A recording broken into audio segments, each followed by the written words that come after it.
Hello friends, welcome again to our channel Fun Travel with RMS। Fun travel में आज हम आपको लेकर चलते हैं धरती पर स्वर्ग कहलाने वाले कश्मीर। आज की हमारी ये वीडियो बहुत इंटरेस्टिंग होने वाली है, आप लोग बहुत इंजॉय करेंगे। पर सबसे पहले अगर आपने हमारा चैनल सब्सक्राइब नहीं किया है तो प्लीज सब्सक्राइब कर दीजिए और साइड में जो ये बेल का आइकन है प्लीज इसको प्रेस कर दीजिए ताकि हमारी आगे आने वाली वीडियोस की नोटिफिकेशन आपको मिलती रहे। तो चलिए चलते हैं जम्मू से होते हुए श्रीनगर। जम्मू से श्रीनगर जाने में 7 से 8 घंटे का समय लगता है अगर जाम नहीं मिलता है तो। पर ये रास्ता इतना खूबसूरत है कि आपको पता भी नहीं चलेगा ये 7-8 घंटे कैसे खत्म हो जाते हैं। रास्ते में काफी सारे एंट्री टोल्स मिलेंगे, पुलिस चेकिंग मिलेगी, रास्ता चलता रहेगा, बेहद खूबसूरत रास्ता है। और एक बात मैं आपको बता दूं, अगर आप जम्मू से श्रीनगर जा रहे हैं तो रास्ते में राजमा चावल खाना बिल्कुल मत भूलिएगा। वर्ल्ड का बेस्ट राजमा चावल आपको जम्मू श्रीनगर हाईवे पर मिलेगा।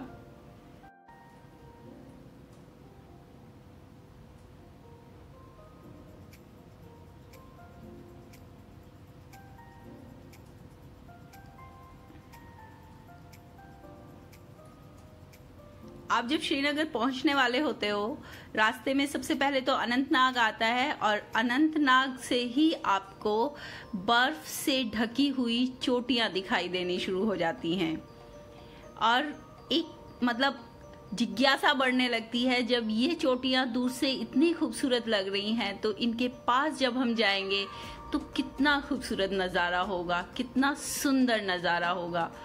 और मुझे जो सबसे अच्छी बात ये श्रीनगर और कश्मीर की लगी, वहाँ के जो घर हैं, वहाँ के घर बड़े सुंदर हैं। उनमें मोस्टली जो घर हैं उनकी छतें रेड कलर के ईंटों से या तो फिर टाइल्स से बनाई गई हैं, एकदम अलग घर हैं, बहुत खूबसूरत घर हैं। ये हम अनंतनाग वाला रास्ता है और ये देखिए ये जो चोटियाँ दिखाई दे रही हैं बर्फ से ढकी हुई, कितनी खूबसूरत लग रही हैं।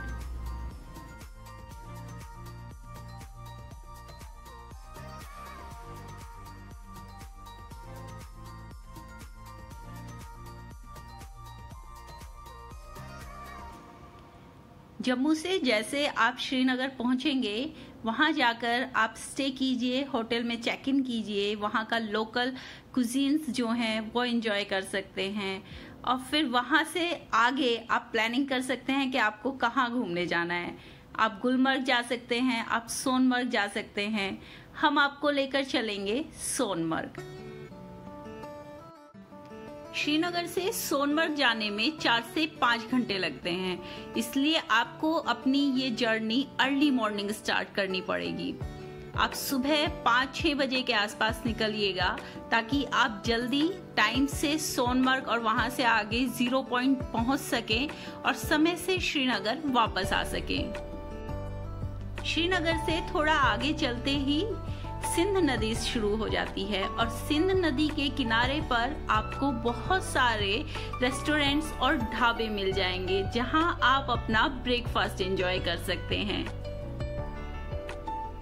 श्रीनगर से सोनमर्ग वाले रास्ते में आपको बहुत सारे ग्लेशियर्स देखने के लिए मिलेंगे। वहां पे हर 1 किलोमीटर की दूरी पर आपको एक ग्लेशियर देखने के लिए मिल जाएगा। कार में चल रहे हैं, बराबर में आपकी एक बहुत खूबसूरत सी सिंध नदी बह रही है, दूसरी साइड में आपके ग्लेशियर्स हैं, सामने आपके हरे भरे पहाड़ हैं। सोचिए ये रास्ता कितना खूबसूरत होगा। आप सोचते हैं हर एक पल को, हर एक चीज को कैमरे में कैद करने की, पर कंफ्यूज हो जाते हैं कि आप किस चीज को आप कैमरे में कैद करें और किसे नहीं। 4-5 घंटे का सफर तय करने के बाद जब आप आखिरकार सोनमर्ग पहुंचते हैं तो हकीकत में ऐसा लगता है जैसे आप जन्नत में पहुंच गए हैं। थोड़ी देर सोनमर्ग में घूमने के बाद आप आगे 0 पॉइंट के लिए वहां से लोकल ट्रांसपोर्ट हायर कर सकते हैं। लोकल ड्राइवर्स वहाँ के मिलते हैं, क्योंकि वो रास्ता इजी नहीं है। सोनमर्ग से 0 पॉइंट जाने वाला रास्ता आसान नहीं है, तो वहाँ के लोकल ड्राइवर्स आपको मिलते हैं। सोनमर्ग से 0 पॉइंट तक का जो ये रास्ता है, यकीन मानिए हकीकत में लगता है जैसे जन्नत का रास्ता है। यहाँ चारों तरफ फैली हुई खूबसूरत वादियों को देखकर ऐसा लगता है जैसे आप जन्नत की सैर कर रहे हैं। बहुत खूबसूरत नज़ारे आपको चारों तरफ दिखाई देते हैं।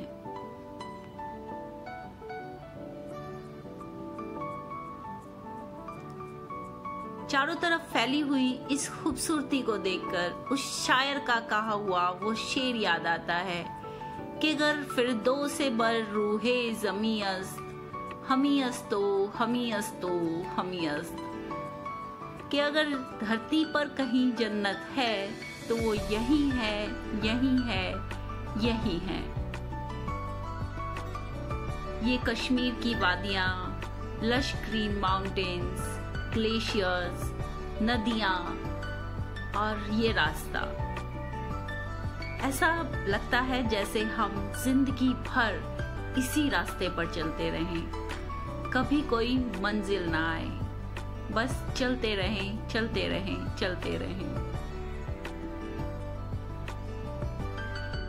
पवित्र अमरनाथ यात्रा भी सोनमर्ग से 0 पॉइंट वाले रास्ते से ही शुरू होती है। यहाँ पे ये जो आपको रास्ता दिखाई दे रहा है नीचे जाते हुए, ये अमरनाथ यात्रा के लिए ही रास्ता जा रहा है।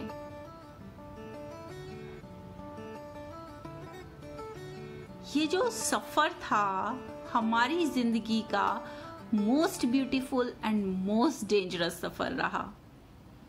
इतनी खतरनाक सड़कें हमने जिंदगी में पहले नहीं देखी थी।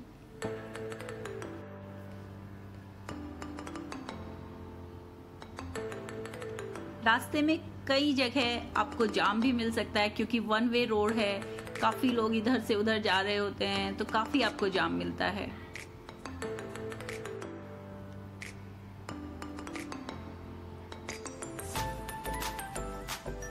ये देखिए रास्ता,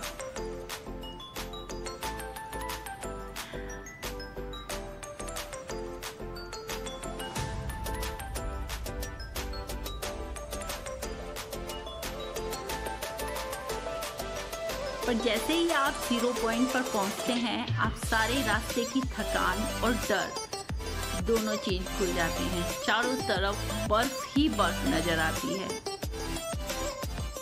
0 पॉइंट पर आप 1 घंटे तक रुक सकते हैं और उसके बाद वापस सोनमर्ग होते हुए श्रीनगर वापस आ सकते हैं। फिर से वही रास्ता, फिर से वही नदियां, फिर से वही माउंटेन्स, वही ग्लेशियर्स, खूबसूरत कश्मीर।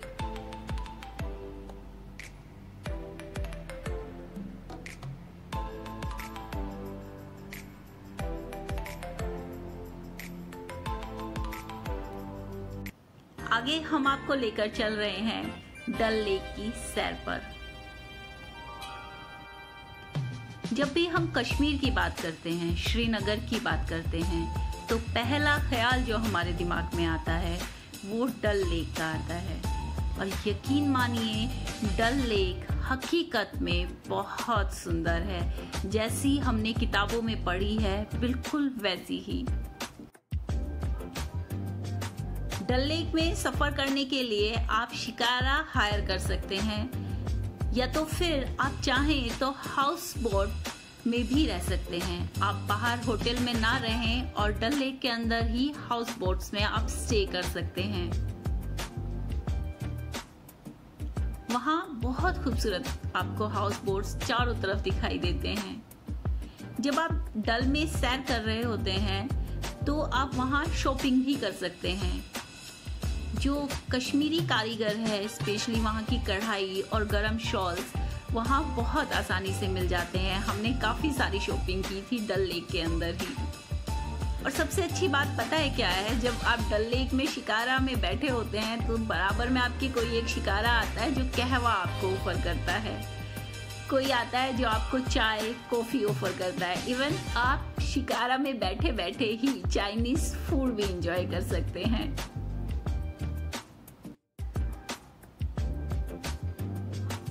ये देखिए कितना खूबसूरत नजारा है। चारों तरफ पहाड़, बीच में डल झील और उसके अंदर हाउस बोट और शिकारे।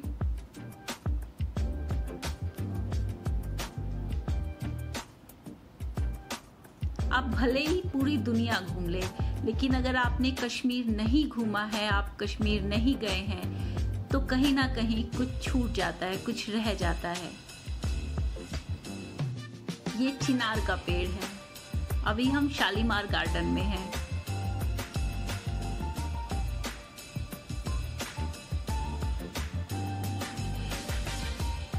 मन तो करता है आप हमेशा के लिए यहीं पर बस जाएं, पर क्या करें, वापस तो आना ही पड़ता है, घर तो जाना ही पड़ता है। तो हम लोग भी वापस आ गए दिल्ली। मैं उम्मीद करती हूँ आप लोगों ने हमारी आज की वीडियो को बहुत एंजॉय किया होगा। और अगर आपको हमारी आज की वीडियो पसंद आई है तो please like, share and subscribe. Thank you so much.